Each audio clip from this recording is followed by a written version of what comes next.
मसीह में मेरे अजीज़ों, आप सबकी सलामती हो। आज जिस प्रोग्राम के लिए हम यहाँ पर तशरीफ़ फरमा हैं, वो एक्चुअली पाकिस्तान से होता है।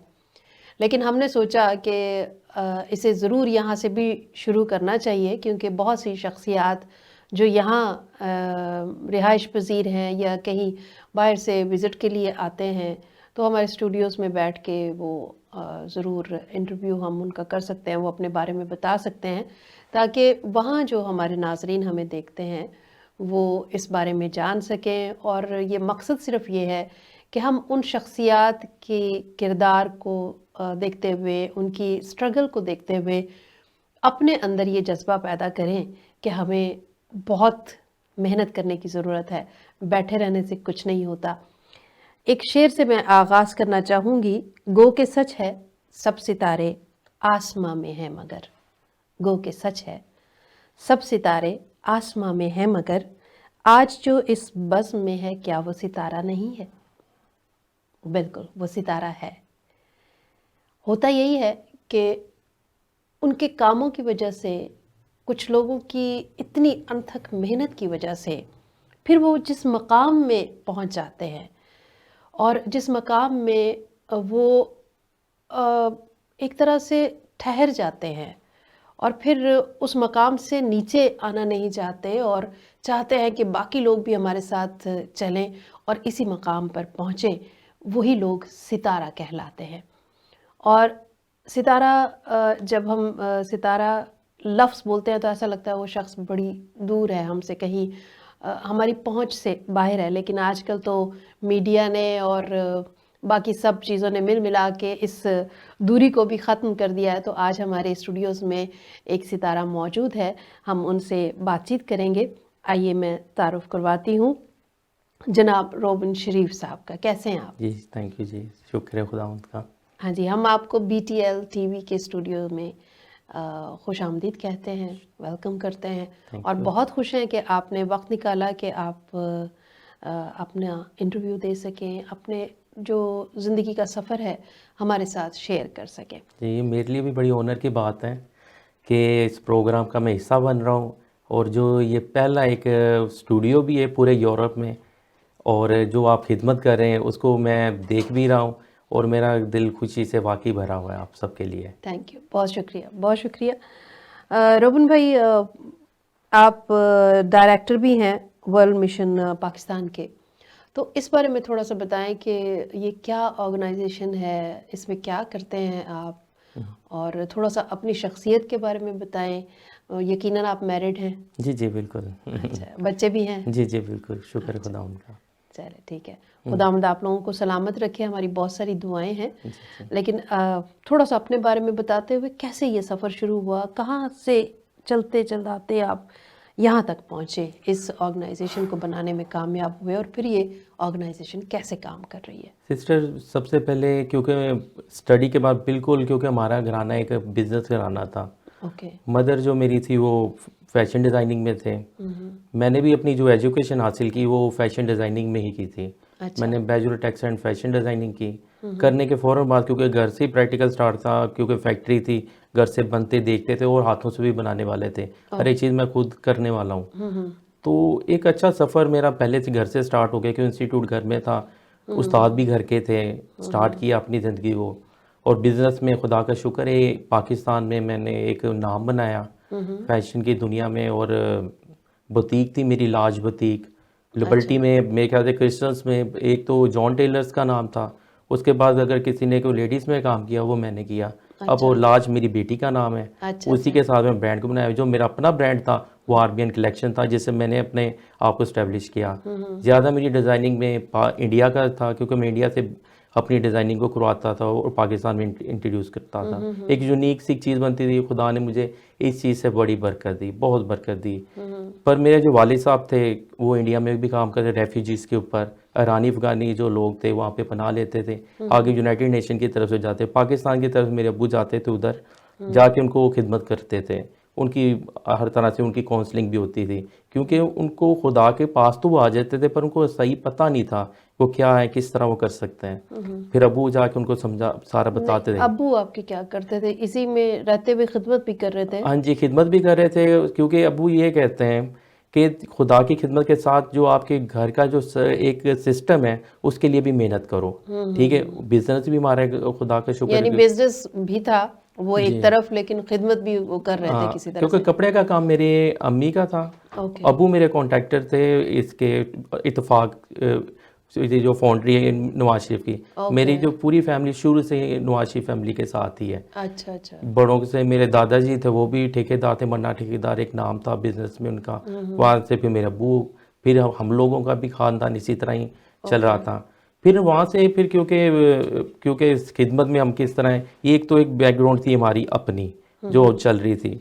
फिर मैं फिर इंडिया में जाता देखता था इनकी खिदमत, पर मैं इन चीज़ों से बड़ा दूर था, क्योंकि मैं एक नशा था बस पैसे का, वो कमा रहे थे, हम लोग ये चीज़ को टाइम वेस्ट समझते थे, मुझे ले भी जाते थे। मैं ज़्यादा, अक्सर होता है हाँ जवानी में, ऐसा ही हाँ, लगता है। मैं तो जाता भी नहीं था। मुझे कहते थे, असल में एक पास्टर थे, पास्टर इब्राहिम थे, वो इन सब के ऊपर होते थे जो रेफ्यूजी पे काम करते थे। वो मेरे से बड़ा प्यार करते थे। वो असल में मैं तो लेट ही आता होता था, पर वो मेरे लिए जागते रहते होते थे। मैं लेट आना, 3 बजे भी आना। जवानी में हम लोग चले जाते, यार दोस्त होते थे, दोस्ती यारियां थी, मैं निकल जाता था, वो मेरे लिए बंदा जागता होता था। कहता रॉबिन तू एक दिन खिदमत करेगा। मैं हंसता होता था, मैं ये किस तरह मुझे कह देता है मैं खिदमत करूंगा, मेरे पास तो टाइम ही नहीं है किसी चीज़ का। पर सिस्टर वाकई ना खुदा की प्लानिंग आपकी ज़िंदगी में चल रही होती है। चल रही होती। मैं उस टाइम इस चीज़ को समझा कि ये बस ऐसे कर देता है। मुझे वो लड़कों, वो हर एक की ना नेचर्स के मुताबिक, आजकल पास्टर सिर्फ कलाम देते हैं, देने के बाद उसका फॉलो अप नहीं रखते हैं। वो ना, हमारे जो लोग हैं वो किसी एक को भी नहीं बचाने की कोशिश कर रहे हैं। अगर बचाने की कोशिश, आप सिर्फ कलाम को देना ही बात नहीं, उसको आप प्रैक्टिकल तौर पे भी लेके आओ।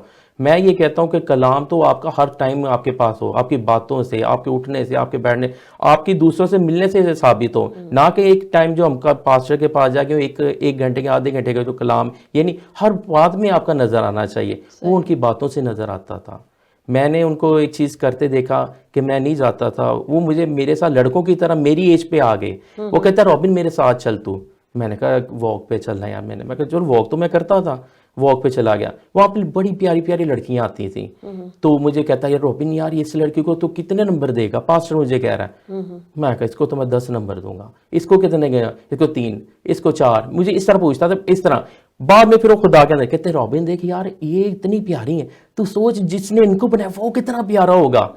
हर एक मतलब अगर हम उसके बाद में से समझ नहीं सके तो किस तरह हम किसी को बता सकेंगे कि उसकी सोच क्या, किस तरह चेंज करते मतलब वो मेंटल लेवल जो है वो देख लेते थे कि ये बंदा जो है इसको ये चीज पसंद आएगी, हाँ तो अगर मैं इससे इस पे बात करता हूँ तो शायद इसका हाँ, इंटरेस्ट फिर बढ़े। हाँ, खुदा को फिर उसके अंदर मैं लेके आऊंगा कि खुदा फिर क्या काम करता है उसमें। ये मुश्किल स्टडी होती है और हर बंदे में ये क्वालिटी नहीं होती कि वो उसके जहन के मुताबिक जाके बात करे, क्योंकि ऐसे तो ये मैं आपको भी अप्रिशिएट करूंगी कि आज आप खिदमत कर रहे हैं और यहाँ पे है, क्योंकि अगर कोई पास्टर इस तरह की बात करेगा तो, क्योंकि कलाम में लिखा है कि अगर तूने गलत नज़र से किसी को देख भी लिया तो तू ज़ना कर चुका है। उन्होंने इससे हट के एक बात की और फिर आप, क्योंकि उस टाइम मैं खिदमत में नहीं था, पर उसने मेरी मेंटालिटी को देख देखते के हुए उन्होंने कहा कि ये बंदा इस तरह, इसी तरह इसी ये चीज़ बताऊंगा और उसे फिर बताऊंगा कि खुदा का कलाम क्या है और खुदा क्या है। बिल्कुल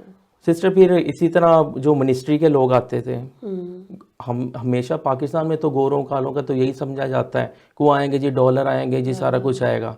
पर सिस्टर जी हमारे साथ तो ऐसा कोई नहीं था। सीधी बात है, गाड़ियाँ शाड़ियाँ हमारे पास, सारा कुछ, सब कुछ, गार्ड शार्ड, ड्राइवर शाइवर, सब कुछ। शायद आपको पता हो MP शहजाद मुंशी साहब भी मेरी अपनी फैमिली है, ठीक है। तो वो भी सारे मेरे साथ ही होते थे, पर मैं बिजनेसमैन था, वो अपनी सियासत नहीं करते थे, सारा कुछ ये वो, मैं तो अपने बिजनेस में रहता था। अब वो आए गोरे कुछ उस टाइम, ये जो वर्ल्ड मिशन से रिलेटेड है मेरे, ठीक है, ये मेरे पास आए उधर। तो अबू से क्योंकि ये काम करते थे, वो कहते हैं कि रॉबिन आ रहे हैं, तो मैंने कहा किधर रखवाना है, वो फलाना होटल में। मैं कहा जी ओके हो गया, गाड़ियाँ ले लें, ड्राइवर ले लें, पैसे कितने चाहिए? वो कहते हैं इन्ने के ट्रूवर शुगर खुराने इतने पैसे। मैं कहा जी ये पैसे पकड़े। कहते अच्छा, वो गोरे देख रहे होते थे मिसाल के तौर पे।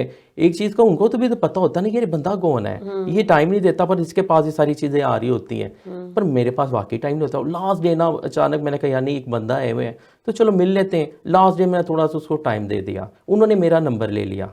ठीक है, उन्होंने मेरा नंबर ले लिया। और एक बड़ी अच्छी चीज़ है, उन्होंने होटल पे ना वो देना चाहते थे पैसे अपना होटल वगैरह, क्योंकि सारा हर चीज़ तो मैंने पे कर दी थी। अब होटल की बात है, वो कहते ये टेल मी मतलब ये सब पूछना चाह रहे हैं। मैंने कहा जी की हो गया है, हो गया आपके पे खत्म, बात आप जाएं अपने मुल्क में। वो ना ये चीज़ उनको बड़ी ही अजीब सी लगी। कहते यार पाकिस्तान में आए हम फंड देने के लिए आए, हम तो उनसे ही वो बंदे से वो तो हम ही सब कुछ दे के तो उसने तोड़ दिया है। मैंने कहा हमें ज़रूरत ही नहीं है, क्योंकि हम लोग अपने हाथों से करने वाले, हमारे पास तो सब कुछ है, तो आप जाएं। वो चले गए। तो उन्होंने मुझसे रब्ता किया। फिर बाद में मुझे रब्ता करने मेरे पास टाइम ही नहीं होता था। ठीक है, उन्होंने 10,000 यूरो मुझे दिया उस टाइम, मुझे चाहिए ही नहीं था, मेरे ज़रूरत ही नहीं थी। मैंने कहा यार मैं क्या करूँगा इन पैसों का। ठीक है, 10,000 यूरो मैंने, मेरे लिए तो इतनी कोई बात ही नहीं थी। मेरे पास तो खुदा का शुक्र किस था। सन की बात कर रहे हैं? ये 2010 की बात कर रहा हूँ मैं। ओके। हाँ 2010 में उन्होंने मुझे भेजे। मैंने कहा यार ठीक है, अब आ गए। फिर मैंने एक स्कूल बना दिया। मैं कहा मेरे पास तो पैसे की, मैं मेरे लिए बड़ा बोझ था वो, कि मेरे लिए तो फिर मैंने थोड़ा टाइम दे दिया। टाइम देकर मैं स्कूल को ना इस्टेब्लिश करवा दिया। ठीक है, कुछ मैंने अपने से भी तो करके। बताएं ना, स्कूल का नाम बताएं, क्या नाम? फिर आपको वर्ल्ड मिशन स्कूल सिस्टम नाम है, क्योंकि इसी के अंडर ही रह के फिर मैंने अपने काम को करना शुरू कर दिया। उसी टाइम इसका मैंने फिर नाम रखा वर्ल्ड मिशन। वर्ल्ड मिशन के साथ फिर मैंने पाकिस्तान इसको, क्योंकि हम पाकिस्तान से बिलोंग करते थे, मैंने इसको नाम दिया। फिर इसी के सिस्टम के साथ मैंने वर्ल्ड मिशन स्कूल सिस्टम को रजिस्टर्ड किया। फिर मैंने उसकी बुनियाद रख दी अपने स्कूल की। और कहाँ वो पे है, कौन से ये इलाके में? वाल्टन वर्कशॉप लाहौर में उसकी लोकेशन है। फिलहाल तो अभी तक वो स्टिल वो रेंट पे ही है। और इसी के अंडर हम लोग वो जो बच्चे हैं या जो फैमिलीज हैं जो अपने हार्ट की जो जिनको प्रॉब्लम है, वो सर्जरीज के जो कॉस्ट है वो पे नहीं कर पाते, हम लोग उनके लिए ओपन हार्ट सर्जरी भी स्पॉन्सर करते हैं। यानी मेडिकली भी आप हाँ उनको जी, हम हेल्थ के ऊपर भी काम कर रहे हैं। अच्छा। तो स्कूल में हम लोग फॉर्मल एजुकेशन 5वीं तक दे रहे हैं। ठीक है, 200 बच्चे हमारे स्कूल में हैं, जो ज़्यादा मोस्टली वो पट्टों से हैं। उसके बाद जो बच्चे कुछ ऑर्फन हैं, कुछ किससे? भट्टे वगैरह जो होते हैं जहाँ पे ओके। ईंटें बनती हैं। ओके। ठीक है, वहाँ से बच्चों को, आपको पता है कि लास्ट टाइम एक मैंने इंटरव्यू दिया था यूरोप नहीं। लेकिन सवाल है मेरे जहन में, जी जी। आपका स्कूल आप बता रहे हैं लाहौर में है, तो भट्टे तो लाहौर में। बिल्कुल आपकी बात भी ठीक है। बेसिकली हमारे पास अभी हॉस्टल नहीं है, हमने बच्चों को अडॉप्ट किया है। मिसाल के तौर पे वो जो बच्चे लेके उनके अपने रिलेटिव उधर रहते हैं। आपको पता है हर कोई, हमारे जो क्रिश्चियंस हैं एक दूसरे के साथ मिले हैं। ठीक है, जो बच्चे हम लेके उनके फैमिलीज में रख सकते हैं हमने रखे हुए हैं। ठीक है, ओके। और उसके बाद कुछ बच्चे हम लोगों ने, क्योंकि स्कूल है हमारे पास, ऊपर भी बिल्डिंग है, उसके अंदर एक बच्चा जो ऑर्फन है उसको उधर ही दी है। 2 बच्चियां और हैं जो हमने अपने स्कूल के अंदर रखी हैं। पर इन फ्यूचर हमारा प्लान ये भी है कि पहली बात है कि जो हमारा स्कूल है वो है रेंट पे। हम ये चाहते हैं कि हमारे पास जो स्कूल हो हमारी अपनी बिल्डिंग हो। और इसके लिए वैसे मेरी अपनी प्लानिंग चल रही, खुदा का शुक्र है हमारा जो अपना घर है वो कैंची के ऊपर है, वो ज़्यादा फार भी नहीं है जो करंट स्कूल लोकेशन से।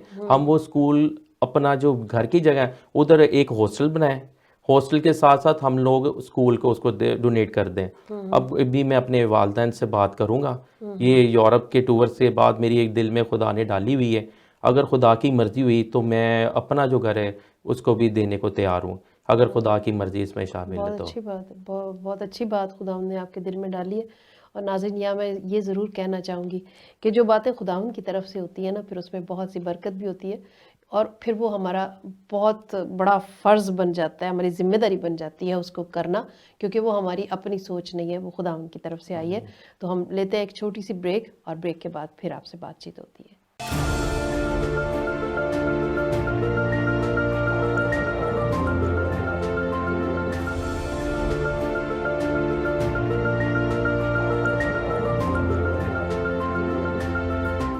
जी नाजरीन, वेलकम बैक। और आप देख रहे हैं प्रोग्राम हमारे सितारे, और आज हमारे मेहमान जो यहाँ तशरीफ़ फरमा है उनका नाम है रॉबिन शरीफ, और वो एक बिजनेसमैन हैं। उन्हें खुदावंद गार्डियन के तौर पे भी इस्तेमाल कर रहा है, और बहुत सारी खिदमात हैं जो एक वक्त में वो कर रहे हैं। तो आइए सवाल पूछते हैं कि कैसे कर रहे हैं वो। एक बहुत बड़ा सवाल है जी कि जी इतनी सारी खिदमत तरह तरह की जैसे आप बता रहे हैं, इसके बाद फिर घर भी एक जिम्मेदारी होता है, तो कैसे कर लेते हैं आप? सिस्टर, बात सीधी है कि चले हम लोगों ने एक चीज़ है कि अपने कारोबार से सबसे पहले इसका स्टार्ट किया है, इसलिए इन चीज़ों को करना थोड़ा सा मुश्किल है क्योंकि मेरी फैमिली सपोर्टिंग है।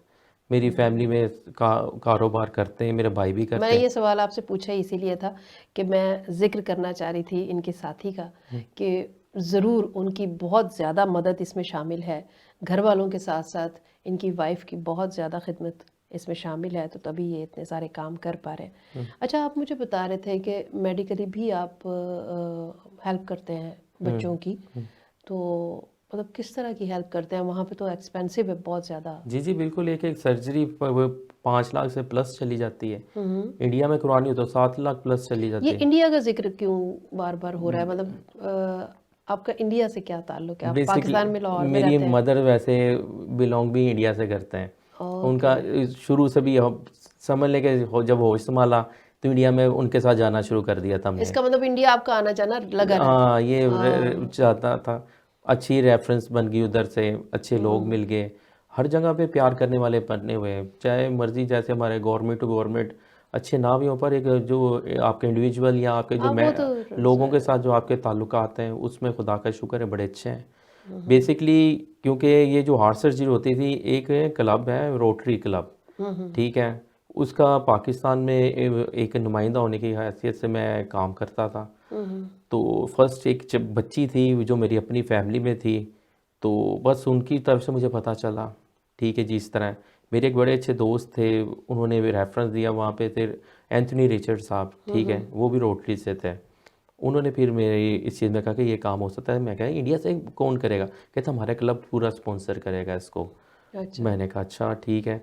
फिर उनके साथ मैं अपनी तरफ से फिर उनको सारा मैं स्टडी करवाया, ये हुआ, मतलब बैकग्राउंड उसकी फिर चलना शुरू हो गया। पहले एक बच्चे का फिर सारे सिस्टम को मैं समझ गया, ये किस तरह होना है, क्या है, किस तरह नहीं। फिर इंडिया में भी जो डॉक्टर्स हैं सारे लोग हैं मेरे बड़ी अच्छी, उनके साथ तो ये जो ऑपरेशन हुआ वो इंडिया से हुआ या पाकिस्तान से हुआ? पहला ऑपरेशन मैं इंडिया से करवाया था, ओपन हार्ट सर्जरी। ओके। बच्ची के वीज़े के लिए भी बड़ी मेहनत हुई क्योंकि एक प्रॉब्लम थी कि वो वीज़ा जो देते हैं वो दो केयर टेकर को, दो लोगों, मियाँ बीवी माँ बाप को दे सकते हैं, ठीक है, साथ मेरा भी था वीज़ा क्योंकि मैंने तो लेके जाना, सारा प्रोग्राम मेरा था, सारा मैं ही स्पॉन्सर करवा रहा था, तो मेरी वजह से बड़ी प्रॉब्लम हो रही। फिर अच्छे थे उस टाइम, वो जो उस टाइम के जो फर्स्ट सेक्रेटरी था दविंदर नाम था अम्बेसी के, फिर उन्होंने आउट ऑफ वे जाके फिर उन्होंने सारा करवा के उन्होंने वीज़ा के ह्यूमैनिटी तौर पे हाँ, उन्होंने। मैंने सुना है वहाँ पे वो फ्री हार्ट सर्जरी करते हैं, कुछ ऐसे हॉस्पिटल हाँ भी नहीं, हैं। ऐसे तो पाकिस्तान में भी है, पर आपको पता है वहाँ पे भी गवर्नमेंट के जो इंस्टीट्यूट हैं ऐसे ही हैं, जो प्राइवेट हैं वो प्राइवेट ही हैं, और उनका ये मैं प्राइवेट था ये जिसमें आप? प्राइवेट। और सिस्टर एक चीज़ मैं बताऊँ, वो हम कहते हैं ना पेरेंट्स से ज़्यादा अच्छी केयर कोई नहीं कर सकता, पर उनके अंदर मैंने देखा है इंसानी तौर पे जो वो हमारे से बहुत आगे हैं। उनकी केयर हमने बच्ची जाके उनके हाथ में दे दी है, क्योंकि यहाँ पे जो डॉक्टर्स हैं ना पाकिस्तान में उसको समझ ही नहीं पा रहे थे। क्योंकि टाइम हमारे पास थोड़ा कम होता है, तो इसलिए हम जल्दी जल्दी बात को कंप्लीट करने की कोशिश करेंगे ताकि ज़्यादा से ज़्यादा आपको सुन सके जो हमारे नाज़रीन हैं। तो फिर वो कामयाब हुआ ऑपरेशन, और फिर उसके बाद क्या रहा? सिस्टम में जब फिर सीधी बात है, वो कहते हैं ना समझ लग गई कि ये किस तरह सिस्टम हो सकता है। फिर मैंने उसके ऊपर ना थोड़ा सा वर्कआउट शुरू कर दिया, इसको ज़्यादा से ज़्यादा किस तरह करना। सही। फिर एम्बेसीज में भी अपनी फॉरेन मिनिस्ट्री को भी मैंने इन्वॉल्व किया। फिर आपने और भी बच्चों को जी ऑपरेट बिल्कुल करवाया? करवाया। तो फिर कितने बच्चे टोटल? मे बी सिस्टर जो इंडिया से मेरे 7 के बच्चे तो मैंने इंडिया से करवाए थे, जो उस टाइम मैंने करवाए, पर अब शुक्र है सारी क्रिश्चियन फैमिलीज की? नहीं नहीं सिस्टर, मैंने जो तीसरा बच्चा था मुस्लिम था। मेरे लिए सबसे बड़ी बात है कि हम लोग मसीह होते हुए हम इंसानियत से प्यार, क्योंकि खुदा यीशु मसीह भी मोहब्बत है, अच्छी बात। वो किसी एक फिरके या एक कौम, वो पूरी दुनिया के लिए आए। तो हमें भी अगर हम समझते हैं कि उसके पैरोकार हैं, उसको मानने वाले हैं, तो हमें किसी चीज़ का नहीं होना चाहिए। हमारे लिए सब बच्चे वो बच्चे हैं, वो किसी के वो बच्चे हैं, हमारे बच्चे हैं। सही। उसी के ऊपर फोकस करके हम लोगों ने काम किया। मेरे स्कूल में भी बच्चियां पढ़ती हैं मुस्लिम, और मैं इस चीज़ को समझता हूँ कि वो दूसरे बच्चों से भी ज़्यादा प्यार करती हैं, और उनके जो पेरेंट्स हो, हम फीस वगैरह सिस्टर हम नहीं लेते, सही। ठीक है, और कोई फ्री हमारी एजुकेशन है। वो कुछ दे नहीं पाते, पर वो ये कहते हैं कि कोई पंखा खराब है, कोई ना कोई वो काम करने वाले होते हैं, वो अपनी तरफ से आकर कुछ ना कुछ करना चाहते हैं। माली यही बड़ी मोहब्बत होती है सही, जो हमारे लिए समझते हैं। बहुत अच्छी बात है, बहुत अच्छी तो बात बस इसी तरह फिर वो सर्जरीज का स्टार्ट हो गया। है। फिर उसके बाद हम लोगों ने में, क्योंकि हमें मुश्किल आ रही है, आपको पता हमारे पाकिस्तान इंडिया के ना आपस में जो ना अक्सर कोई प्रॉब्लम आ हाँ जाती। हाँ, होती लास्ट होती है। वीजे पे भी मेरी बड़ी प्रॉब्लम आई। मैं शॉर्ट करके ये बताता हूँ, उस टाइम के सरताज अजीज थे, उधर सुषमा स्वराज थी। मैं उन दोनों का बड़ा शुक्रिया, सुषमा स्वराज तो नहीं है दुनिया पर, मैं हमेशा उनको माँ की तरह देखता हूँ कि वाकई एक वो सच्ची माँ और प्यार करने वाली थी।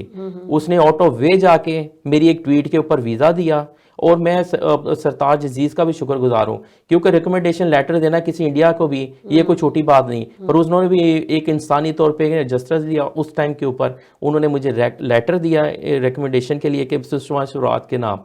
तो फिर उधर से जाके उस बच्चे की सर्जरी तो में अब पाकिस्तान में भी कोई ऐसा सिलसिला बना, या हमेशा जब भी कोई प्रॉब्लम हो हार्ट की तो बच्चे को जो है वो अगर आपसे कोई राब्ता करता है इस प्रोग्राम को देखते हुए, तो फिर वो उसको इंडिया ही जाना पड़ेगा, या अब पाकिस्तान में सिलसिला शुरू हो गया है? नहीं सिस्टर, वैसे खुदा का शुक्र है कि अच्छी न्यूज़ भी अच्छा है। एक चैनल के तवस्सुल से आपको एक चीज़ मैं बताऊं कि पाकिस्तान में हम सर्जरी, और ये अभी मैं आया हूँ, मेरे यूरोप में आए, आज मेरा कोई 15वां दिन होगा या 16वां दिन है कि मैं यूरोप में हूँ।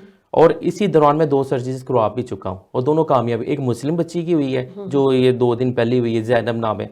बेटे की एक हुई है, उसका नाम जेन में नहीं, क्योंकि होती रहती हैं, मैं नाम नहीं, पर बेटे की उससे पहले हुई है जो मैं इधर आया। टीम पीछे काम कर रही है, सारे काम चल रहे हैं। आप अभी भी मुझे 1-2 रेफरेंस आए, मतलब एक सिस्टर ही थी, वो स्टाफ थी, उनकी सेपरेशन हो गई अपने बच्ची की थी, बड़ी परेशान थी पहले तो सर, फिर दोबारा सर्जरी करवानी थी, उन्होंने की। मैंने कहा कोई प्रॉब्लम नहीं, आ चाहिए। मैं पाकिस्तान में अब जो काम कर रहा हूँ ना, हम लोग करें पाकिस्तान चाइल्ड हार्ट फाउंडेशन के साथ, मैं ओके। उनके साथ मिलकर, और जो उनके साथ हैं वो है फरहान अहमद, बहुत नाइस, इस मिसबाल हक उनके साथ हैं, ठीक है। मैं उनकी टीम का एक हिस्सा हूँ, ओके। ठीक है। शुक्र है खुदा का कि छोटे भाइयों की तरह मुझे प्यार करते हैं सारे। कोई भी काम कहूँ या उनका कोई काम आ जाए, आउट ऑफ वे जाके, जो क्योंकि रॉबिन मेरी जो ज़ात है, मैं कोई पर्सनल कभी भी उनसे कोई फेवर नहीं ली, ना कभी मैं लेना चाहता हूँ, और ना कभी उन्होंने कभी पर्सनल फेवर हमसे लिए है। एक दूसरे से मिलके चल रहे हैं। उनका अभी ओपन हार्ट्स हॉस्पिटल, फर्स्ट जो चाइल्ड हॉस्पिटल वो बना रहे हैं फरहान अहमद, मैं उनके साथ हूँ, उनको सपोर्ट भी करता हूँ, और उनके जो अच्छा प्रोजेक्ट है वो लेके चल रहे हैं। उन्होंने भी कभी कोई फ़र्क नहीं रखा, कोई क्रिश्चियन है, मुस्लिम है, कोई है, वो बहुत अच्छी बात। अच्छी लेके चल। एजुकेशन में बच्चे जो हैं वो आपने बताया कि 5वीं तक आपके स्कूल में होते हैं, तो 5वीं के बाद फिर वो कहाँ जाते हैं, क्या करते हैं, वो उनका क्या आगे सिस्टर देखें, अब मैं आपको छोटी सी चीज़, एक चीज़ समझाता हूँ कि देखें, हमारा जो बैकग्राउंड है ना, हमारी अपनी मेंटालिटी जो अपने पेरेंट्स की या जिस में हम ग्रोथ कर रहे हैं, उसके अंदर सबसे बड़ी जो चीज़ है ना, वो ये आती है कि जो पढ़ाई है ना, इसने बाद में कर जाके नौकरी करनी है। ये जो पढ़ने भी जा रहा है ना, इसने जाके अपना टाइम वेस्ट कर रहा है, ठीक है। इसके बाद भी अगर अभी चला जाएगा तो ये यहाँ बेटी होगी ना, वो घरों में काम करना शुरू कर देगी, तो यहाँ फिर इधर। और आपको सच्ची में 5वीं तक है सिस्टर, मेरे स्कूल के 5वीं बच्ची तक 3 की शादी हुई है, जो भी 5वीं तक गई हैं, तो मुझे पता लगा उन्होंने किसी के पैसे देने थे, उस फोर्सली वो बच्ची के साथ शादी। तो इस तरह के, तो आपको पता ही, ये सारे पाकिस्तान में ये सिस्टम चल रहे होते हैं। तो अब हम लोग तो ये कोशिश करते हैं चलें इनको बेसिकली, हमारे कोई बच्चे ऊपर भी गए हैं, मैट्रिक भी पिछले साल मेरी एक बच्ची ने की है, तो हुरब नाम से, बड़े अच्छे नंबर भी लिए, अब कॉलेज आ रही है, हम उसको उधर सपोर्ट कर रहे नहीं, हैं। फिर वो आप किसी स्कूल से कनेक्टेड हैं जो अपने बच्चों को फिर वहाँ भेज देते हैं, मेरा ये मकसद था पूछने का। सिस्टर बेसिकली बात आपको बताऊं कि देखें, कोशिश तो हम करते हैं कि हम आगे लेके चलें बच्चों को, मैट्रिक तक भी हम करवा रहे हैं, वो बच्चे हैं भी हमारे पास, पर बेसिकली मैं बताने के लिए, एक हमारे पास स्पेस कम है, ठीक है। हम ज़्यादा, अगर हम हर एक कोई, या फ्री आप कह रहे हैं ना, तो फ्री के साथ सारी दुनिया आना चाहती है, पर हम लोगों के पास उतनी स्पेस है। 3 क्लासेस हैं, ठीक है, 3 क्लासेस के अंदर हमें कुछ बाहर बटाए होते हैं, उसको मैनेज करें जगह के अंदर, इसलिए तो खुदा के। हाँ, वो तो मुझे पता है, क्योंकि बेसिकली मैं भी टीचर थी पाकिस्तान में, मैंने सारा मतलब 15-16 साल मैंने टीचिंग ही की है, तो मुझे पता है जब एडमिशन ज़्यादा हो जाते हैं, फिर लेते जाते हैं बच्चों को, फिर 32-40 तक बच्चे एक क्लास में हो जाते हैं, मुश्किल हो जाता है मैनेज करना। तो बहरहाल बहुत अच्छी खिदमत है आपकी, खुदावंद आपको इसमें और कामयाब करे, आपको जगह जो आपने सोचा है आप जल्दी वो कर सके, इस तरह से कमरे आपके पास ज़्यादा होंगे तो ज़्यादा जी। बच्चे जो है वो मुस्तफ़ीद हो सकेंगे। अच्छा, अब क्या, और एक तो आपने ये प्लान हमसे शेयर किया कि ये आप करना चाहते हैं, खुदावंद ने आपके दिल में बात डाली, और क्या प्लान्स लेकर आप यूरोप आए हैं, या किस मकसद से आप आए सिस्टर हैं? बेसिकली मेरा यूरोप में आने का मकसद यही है। देखें कि मैं एक चीज़ जो सिस्टम चला रहा हूँ इसके लिए पैसे की बहुत ज़रूरत होती है। इसके लिए अगर मैं कहूँ कि मैं ही कर सकता हूँ तो मैं कुछ नहीं कर सकता। एक बच्चे के ऊपर जो कॉस्ट है ना हमारी, मैं उसको 25 यूरो के समझता हूँ, जो स्टडीज़ के ऊपर एक टाइम मील पे और जो खाने में जो एक बच्चे की हमें पड़ती है। यहाँ पे जो यूरोप में मेरे एक जो फिनलैंड में मेरे पास 40 बच्चे मेरे अडॉप्टेड हैं। उधर उन्होंने उनकी जिम्मेदारी ली हुई है। मैंने उनके पास हर तरह की इन्फॉर्मेशन उन बच्चों की उन्होंने दी है। वो उधर से सपोर्ट मुझे करते हैं 40 बच्चों की। बुल्गारिया में एक फैमिली ने 5 बच्चे लिए हुए हैं, ठीक है। इसी तरह फिर मैं उनको उनकी सारी हर चीज़ को बताता हूँ। अभी भी मेरे पास यकीन करें सिस्टर के उनके ग्रीटिंग कार्ड्स पता नहीं क्या कि मेरे बैग में जगह ही नहीं है और मैं लगेज लेके जा नहीं पाता। तो बात यही कि मेरे आने का मकसद एक तो ये भी था, एक अपने आप को इंट्रोड्यूस करना, और दूसरा अपने बच्चों के लिए ज़्यादा स्पॉन्सर ढूंढना है मेरा, कि जितने ज़्यादा देखें हमारे पास अभी 200 बच्चा है। मेरे पास अभी देखा जाए तो 40 और 45 बच्चों का मेरे पास है सिस्टम, और 45 के साथ मैंने 200 को चलाना है, ठीक है। इसलिए मैं चाहता हूँ कि यहाँ पे भी लोग जो समझते हैं इस प्रोग्राम के वसीले से वो देखें, हमारे से रब्ता करें, आपके वसीले से करें, आके हमें बताएं कि और हमें भी बताएं कि किस तरह हम इसको ज़्यादा मज़ीद बेहतर कर सकते हैं। हमारा एक प्रोग्राम है जिसका नाम है सारे बच्चे हुए हमारे। तो उसके तहत हम भी ये कुछ खिदमत कर रहे हैं बच्चों के लिए, लेकिन हम उसमें अब थोड़ा सा तरीके का यूँ फ़र्क है कि वो जो भी स्पॉन्सर होता है वो उससे डायरेक्ट हो जाता है बच्चे से और उसकी फैमिली से। तो फिर वो उसको खुद सपोर्ट करता है, फिर हम उसमें होते नहीं है क्योंकि हम यहाँ पे हैं, वहाँ पे क्या हो रहा है हम उसकी जिम्मेदार नहीं है। तो वो फिर खुद विजिट करे पाकिस्तान जाके या जैसे भी वो उस बच्चे को देखे, और फिर ये उनकी ईमानदारी है कि जिस बच्चे के लिए किया जा रहा है वो उसको वैसे ही, मतलब अगर पैसे आ रहे हैं तो घर पे तो नहीं खा रहे, क्योंकि वहाँ गुर्बत है। बिल्कुल ऐसे ही है। वहाँ ये हो सकता है कि वो पैसे जो है, तो इसलिए वो बच्चे को पे नहीं करते पैसे, डायरेक्ट स्कूल को पे करते हैं। तो स्कूल जो है फिर वो उसका जिम्मेदार होता है कि बच्चा आ रहा है या नहीं आ रहा। तो इस तरह से हम भी ये खिदमत एक्चुअली कर रहे हैं। तो खुदावंद का शुक्र है, बहुत अच्छा लगा आपसे सुन के कि आप भी दर्द रखते हैं, दुख रखते हैं। लेकिन हमारा ज़रा सा मोटिव ये है कि पहले हम चाहते हैं कि अपने घर को देखें, क्योंकि हमारे घर में काफ़ी बच्चे हैं जो मसीही घराने में काफ़ी बच्चे हैं जो ज़रूरतमंद हैं, जिनको सपोर्ट करने की ज़रूरत है। बिल्कुल ऐसे ही है। तो उसके बाद फिर हम फराख दिली से हम ये भी चाहते हैं कि दूसरी कौमें जितनी भी हैं, चाहे वो मुस्लिम हो, हिंदू हो, किसी भी कौम से ताल्लुक़ रखता हो, हम ज़रूर चाहते हैं कि उनकी भी हेल्प करें।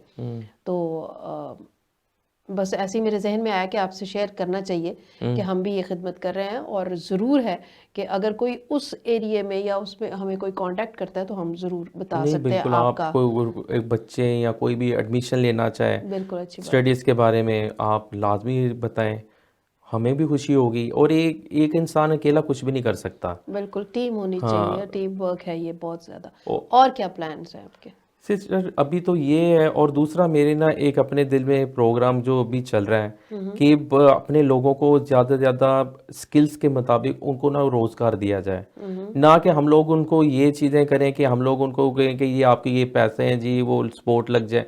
वो तो आपको पता ही, आप ना उनको एक बांध देते हुए और उनको कुछ करने के काबिल से, हम चाहते हैं कि उनको बिजनेस की अपॉर्चुनिटीज़ दी जाएं, ज़्यादा से ज़्यादा रोज़गार दिया जाए। क्योंकि मैं खुद भी बेसिकली एक बिजनेसमैन घराने से था, मेरी मदर ने भी मेरे से शेयर की इस चीज़ को। इसलिए हम चाहते हैं कि जो हमारे पास एक हुनर जो मेरे पास है, अब मैं नहीं कर रहा। जब मैं थोड़ी तबीयत ख़राब हुई, तबीयत के बाद खुदा ने जब संभाला तो फिर मैंने इधर ही चला गया। फैमिली ज़रूर कर रही मेरी, पर मैं चाहता हूँ उस कारोबार को वसी किया जाए, ठीक है, ताकि अपने लोगों को वहाँ पे उनको रोज़गार दिया जाए। एक तो जॉब अपॉर्चुनिटीज़ ज़्यादा बने, ठीक है, उसी के प्रॉफिट के साथ हम अपने स्कूल सिस्टम को भी लेके चलें, और उसी के साथ हम अपने हेल्थ को भी ले चलें।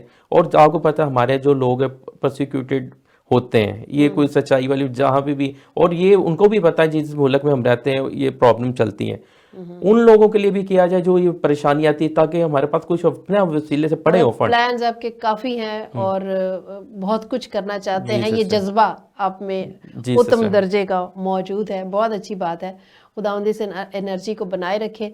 हम आपके निहायत शुक्रगुजार है कि आपने टाइम दिया और सब लोगों ने ये प्रोग्राम देखा है, यकीनन सबको पसंद भी आया होगा। और ज़रूर लोग आपसे रब्ता कर सकते हैं, हमसे रब्ता कर सकते हैं। आप कमेंट्स पे लिख सकते हैं कि ये प्रोग्राम आपको कैसा लगा। मैं एक दफ़ा फिर BTL की पूरी टीम की जानिब से शुक्रिया अदा करना चाहूँगी थैंक यू और सिस्टर, बहुत सारी दुआओं के साथ आपको रुखसत करूँगी थैंक यू कि सिस्टर। खुदावंद आपके सारे प्लान्स को आपके ना रहने दे बल्कि अपना बना ले, आमीन, क्योंकि जब वो प्लान्स खुदा के हो जाते हैं तो फिर सब कुछ करना बहुत ईजी हो जाता है, आमीन, फिर वो आमीन। मुश्किलात नहीं रहती। तो अपना बहुत ख्याल रखें, आप भी अपना बहुत ख्याल रखें और देखते रहें BTL। खुदा हाफिज़।